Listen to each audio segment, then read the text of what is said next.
found that out before we were too far into it. So, like just said, a team is not a group of people who work together, but a team is a group of people who trust each other.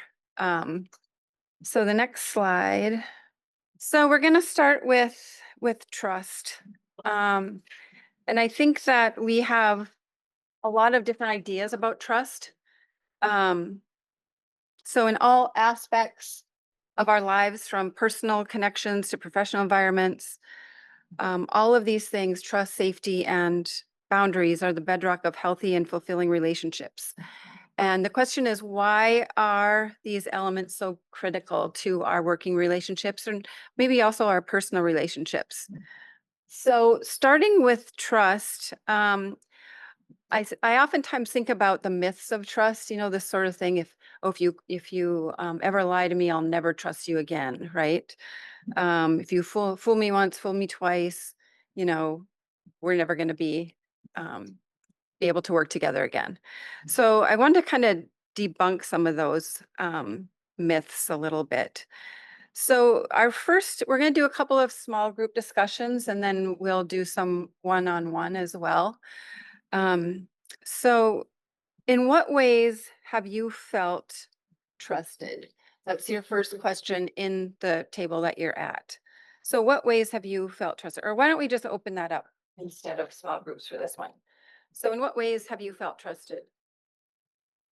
Or how does it feel when you are trusted by maybe your supervisor or a colleague or somebody? Has to carry different responsibilities Yeah, that maybe in the past you haven't been right. trusted with. That's a great example. Being trusted with some new responsibilities. Other things that you can imagine? Maybe you have a friend or family who trusts you with a secret or personal information that you're asked to hold, right? Anything else come to mind? Maybe sometimes also to be trusted to do your job responsibilities. Some people don't feel that way in the workplace sometimes. Um, so the next question is, why do you trust somebody? What makes you want to trust somebody? Is it initial initially you're the kind of person that just trust somebody automatically, or what factors, what things happen that you think, oh, I think I can trust this person? They're honest. Yeah, they've maybe shown you that they're honest. Um, and sometimes that happens when it's a difficult situation, right? When you realize that instead of, being silent or not supporting somebody, they'll offer some kind of honesty, right?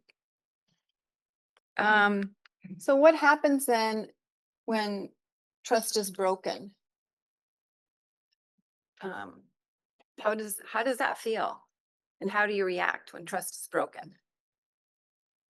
Probably don't share the same information with that particular person that Yeah, you had in the past. yeah, yeah. It's kind of like I don't think I can tell you anything anymore for certain things. Other ways uh, you react when trust is broken? Well, like the reaction kind of depends upon what happened that the trust ended up being broken. Like if I did trust somebody to do something and they didn't do it, um, why didn't they do it? Which, is going to dictate what my reaction to that is going to be. I'm probably going to be upset about it if it was important, but rectifying it means that, you know, the reason why it wasn't done. Right. Right. Understanding that reason is becomes very important. Yeah. Um, so in your personal experience, can trust be repaired?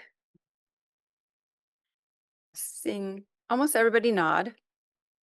Um, anyone have like a except when, Depends how many times did it happen, right? severity of it. How many times it happened and like their reasoning for betraying your trust. Okay, their reasoning for betraying the trust. Good. And last, trust is kind of a choice, right? I feel like some people in the way they talk about trust makes it feel like it's sort of a black and white issue, but it really isn't, I don't think. So, if it's a choice to trust, what does it depend on for you? How do you make that choice is maybe a better way of saying that. How do you make a choice? Past history and experience with different templates. Good. So past history, experience with different temperaments. Anything else? I think like the person's credentials and things like that come into it as well. Past credentials? Yeah, like if a person is, an expert in this field or something, you think you can rely on them to assist you in this certain area or something. That's a Yeah. great example. Thank you. Anyone else? I think it depends what we're trusting them to do or with, I guess. So like the level of severity, I guess. Yeah. Yeah. So how the level of severity, the level of importance that the liar, the trust issue is also really makes What it the other options are. knowing what your options I are. don't have That's right. If you don't have other options, you're just kind of stuck. I think it's also, for me, how well I know that person. Because I can gauge a little bit better, because trusting somebody with something secret or something like that, well, that's gonna depend on how well I know that person. I'm not gonna go to somebody I barely know and be, oh, here, let me tell you all about this. Right. So knowledge of the person's gonna be important. Right. I think that it ties into like rapport as well. Like that's so important. Like when you have that, like I think trust and rapport are going hand in hand in a way. Like, yeah. Yeah. To build rapport, you have to be willing to trust, Yeah. and maybe vice versa as well. I think in the workplace, a lot of times it's less trust and more assurance for me. What degree is there consequences if they don't carry through on something? Because a lot of times if they're institutional or other mechanisms where I know there are consequences, it's not so much that I trust somebody, I just know that there are consequences. So I don't even reflect on it very much. It's the division of duties, and if they're not carried out, then you go through the channels. Right. I don't know how often I even reflect on trusting people in a particular setting, as long as I have some level of assurance that there's consequences Right. break through. Right. Right. And there are consequences, right? We behave in ways that might create consequences for them, or the situation becomes a consequence in some ways. Um, yeah, those are really good aspects of it. And I think we probably choose to trust more often than we choose not to trust or to distrust. Especially when it's a new setting, you maybe give people the benefit of the doubt. But if it's been repetitive behaviors where you can't trust somebody to do their work or do their part in the chain of the work, it makes it really difficult, right? So let's move on to safety, both up. So another question is why is safety important in the workplace, and what kinds of safety do you think about? So any thoughts? And I'm talking about more of not so much the personal safety, like you're afraid that somebody's going to hit you or push you or something like that, but rather in terms of safety at work. Um, I'll read a little passage by Amy Edmondson. It says psychological safety is a belief that one can speak up with ideas, questions, or mistakes without fear of negative consequences like punishment or humiliation. It's a crucial element of high performing teams, and is particularly important in today's complex work environment. some key aspects of workplace safety is including feeling comfortable taking risks, to learn from mistakes with feedback that's supportive, to not be afraid to ask questions, and to be accepting of diverse points of view, and yet also being accountable and responsible for your own actions and performance. So does this ring true for most of you? So Yeah. somebody put a response in the chat. If you go to the chat bubble up there, you can read it. I can tell you what it said. It says, my voice will be heard respectfully, even if it does not lead to the final outcome or change things. Okay. Can you say that one more time? My voice will be heard respectfully, even if it does not lead to the final outcome or change things. Yes. Yes, that's a great definition of how we might feel more psychologically safe or unsafe. Other examples? I've been in this team context once where we're talking about our vision, our mission of our team.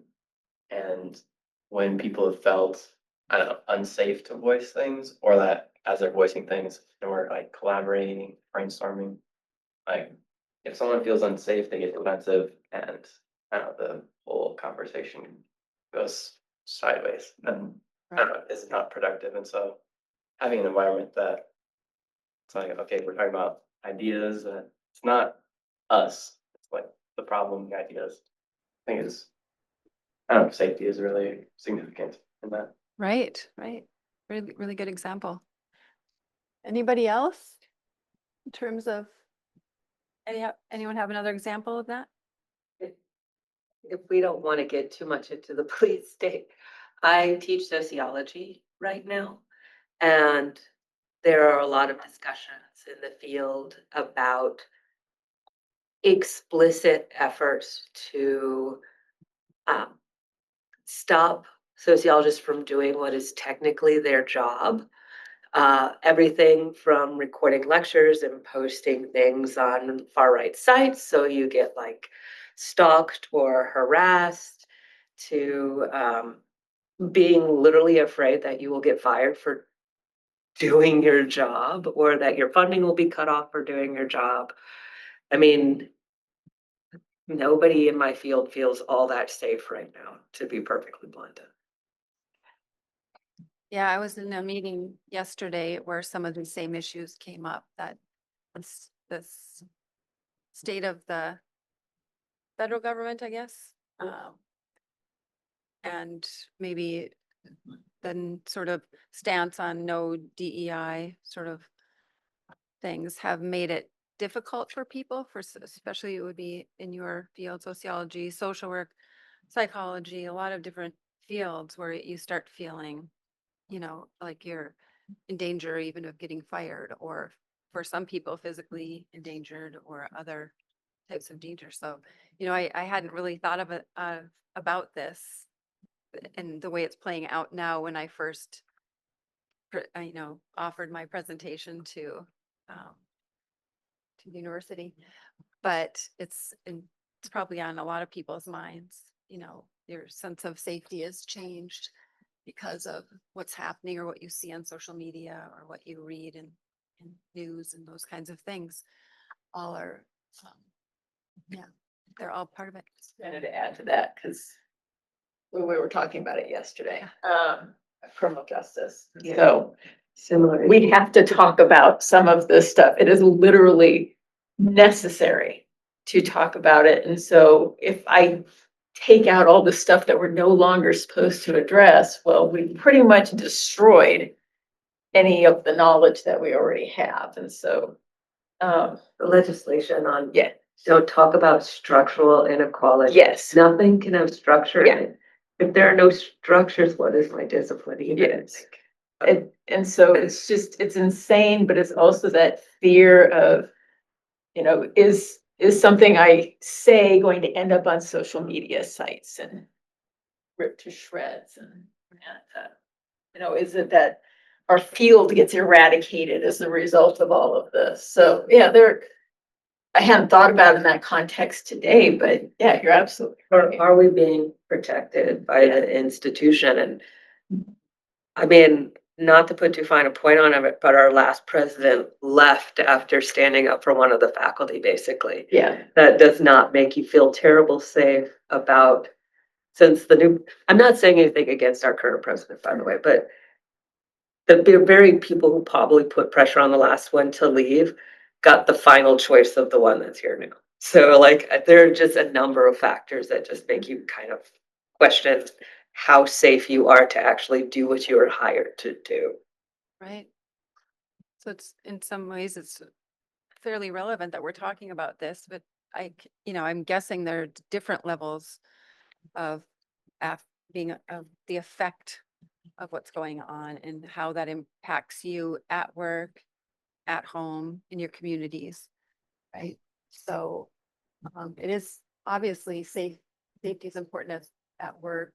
Psychological safety is important because we want to feel like we can have conversations without some of those negative interactions that we can still, as people who work in higher ed, speak our minds, right? Without punishment or fear. Anyone else have any, the last question, does trust or the lack of impact of it impact your sense of safety also? Any other, I just want to make sure if anyone else has another example to share. Can I ask something relative to this? And I don't know that there's a right answer, but to what extent is trust really coming into play when you know that there are a set of circumstances by which it would be practical or pragmatic for people to make a choice that would leave you unsafe, right? Like, I don't blame some of the upper administration for some of the choices they make because their jobs and objectives are the protection of the institution as a whole. And that means that from a pragmatic or practical stance, they might have to make choices that endanger certain people within the organization. So there is a real lack of safety that is rooted in actual circumstances that has nothing to do with me trusting or not trusting the administration. As simply acknowledging that their job is such that their choices won't necessarily put me in a good place, right? That I don't know that that has anything to do with trust, but it certainly does foster a feeling of not being safe. But it's based on kind of just structural circumstances, right? They have pressure from the state, from funding models. They have responsibility to multiple parties in different sectors. You bring all that together, some of us are not safe, and it has nothing to do with me not trusting them to do the best they can for us, but Yeah. yeah, it's not. I don't know how much of this actually leans on my trust or not, so much as kind of circumstances beyond any particular single person's direct control. Right. Yeah. That. And that I'm like putting impossible questions on you, so. Yeah. I have no answer for that question, other than to echo the fact that we're in a new place of navigation, and we can feel it from our leaders that they are also trying to navigate, whatever comes down the pike, and yet still support each other, maybe as best we can as these things are happening, that to try to at least salvage or protect the personal safety that we do have, finding ways for that, like, is there ways that you have been able to improve your sense of personal safety or well-being, in the recent past, if you've needed to? What are some of those go-tos? Or it's one of those questions, I think, that we could talk about. You stop, go to people that you do trust to get like resources to like kind of branch out a little bit. Expand your network.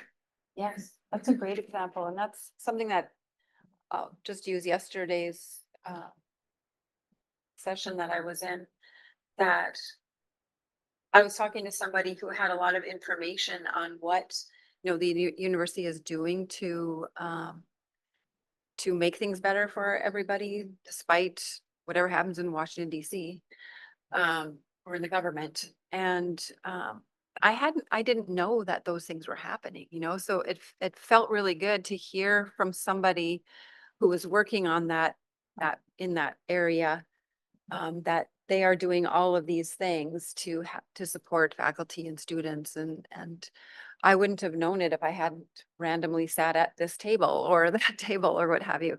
So sometimes we just don't know what's going on, but to branch out, as you said, to other groups, finding out information that you feel like would maybe make you feel more psychologically safe or just more protected, or ease your anxiety that around some of these things that are happening can be really useful, I think.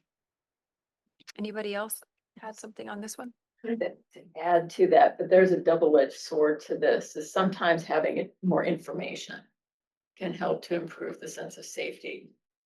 The double-edged sword, sometimes more information leads to more anxiety, but even then, uncertainty seems to be for many people a larger issue, because when you know something is happening, you know what the outcome is going to be, you can better prepare for it. And so even if it exacerbates anxiety at some point, you can start to come up with solutions. But yeah, I mean, for me, information is important, even though there are times when I, want to be blissfully ignorant. Yes, yeah. I agree with you 100% with that. And I do think that,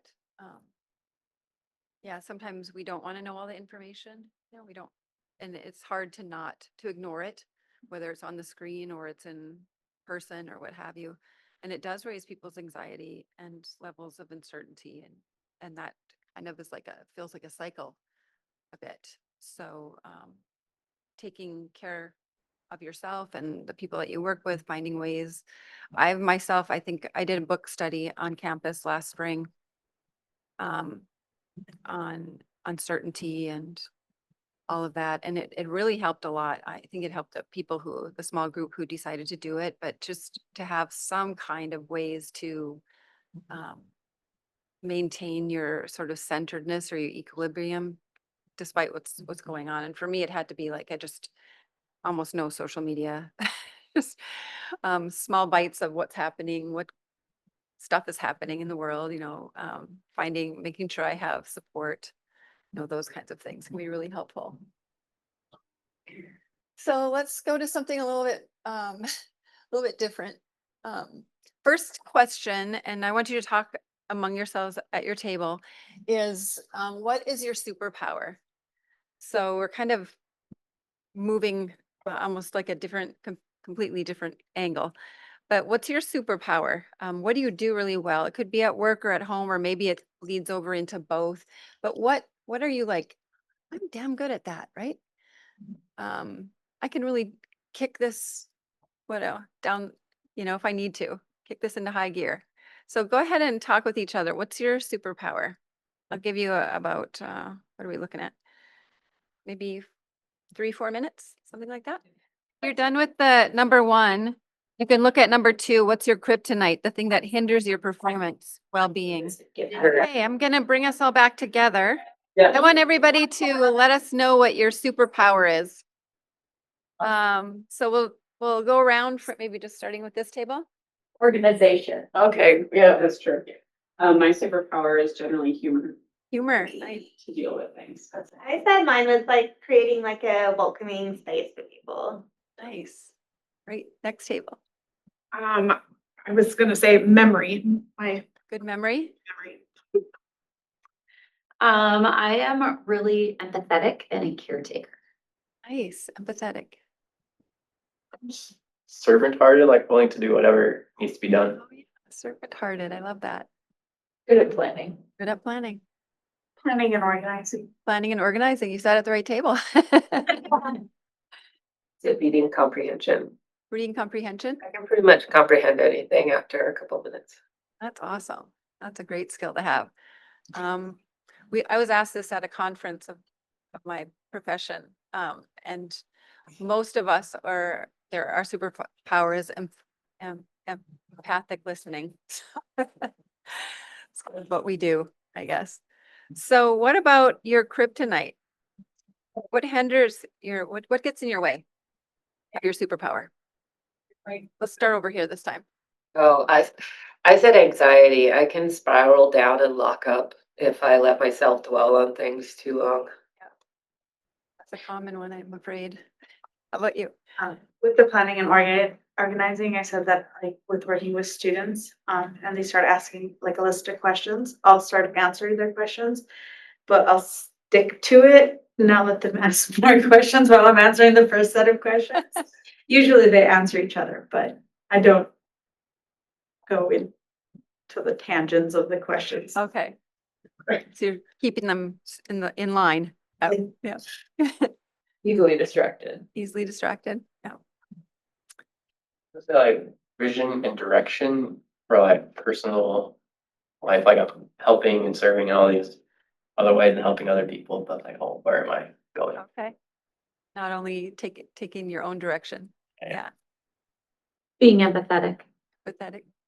Both. It's a double-edged sword. Superpower and kryptonite.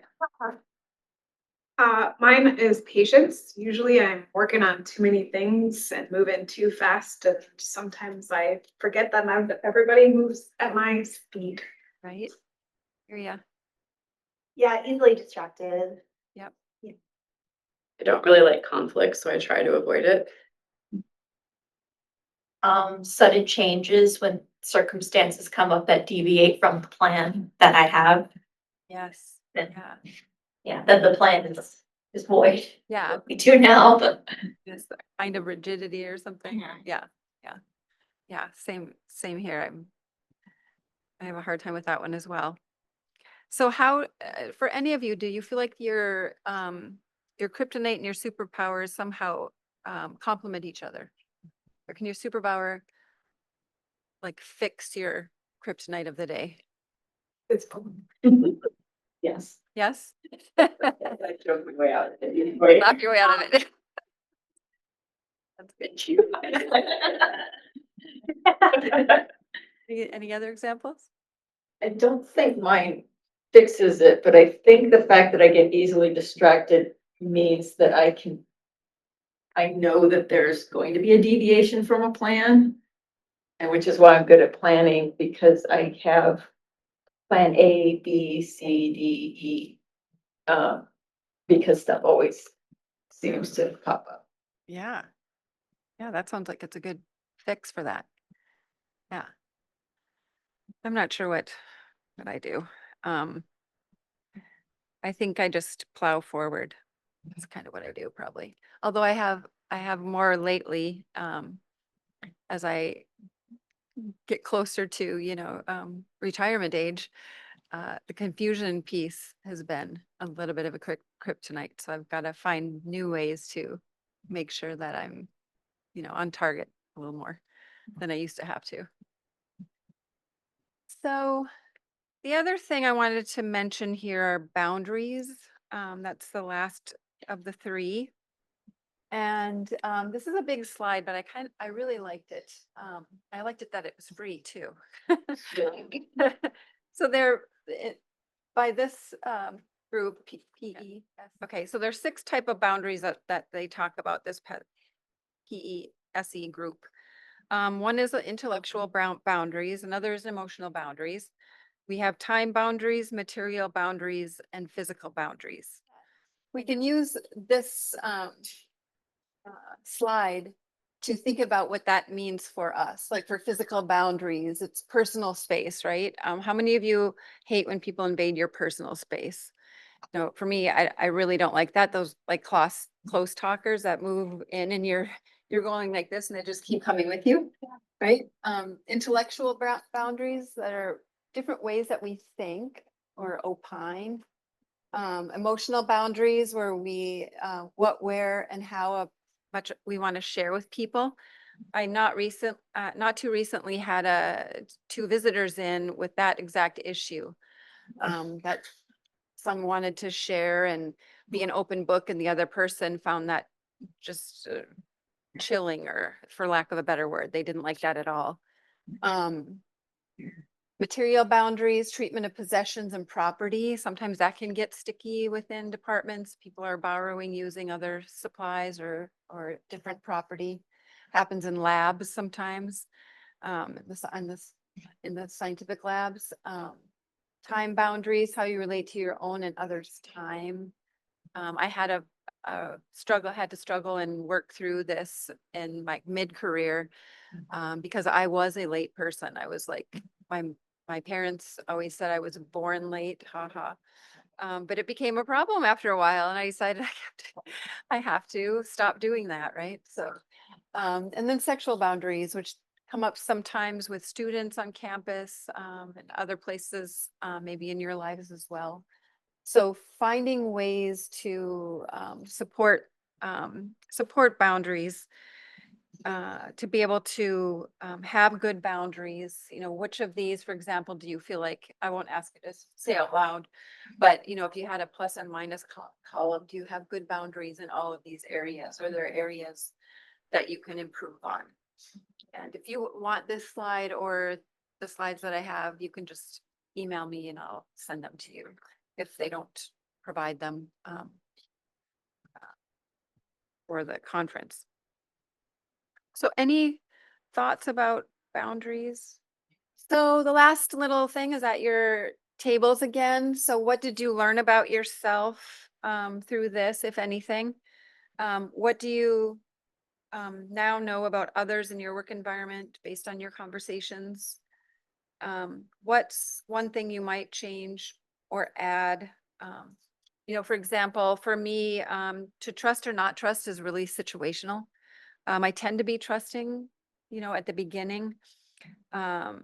If somebody crosses me or I feel angry, I might, you know, close off for a while. I might say, I'll never trust you again, you know, especially this is probably more for me in family life than it is personal life, but I never really hold on to that. I can't stay mad more than a couple days, I guess. And likely I would have already forgiven and kind of worked it out in my mind. And I also don't have the emotional bandwidth to hold a grudge and be angry at somebody for a long time, you know, so that it really depends a lot. So go ahead and see what you would say to each other in terms of what you learned about yourself, what, if there's any kind of, you know, new things that you heard today. So I'll leave you with the last couple minutes at your tables.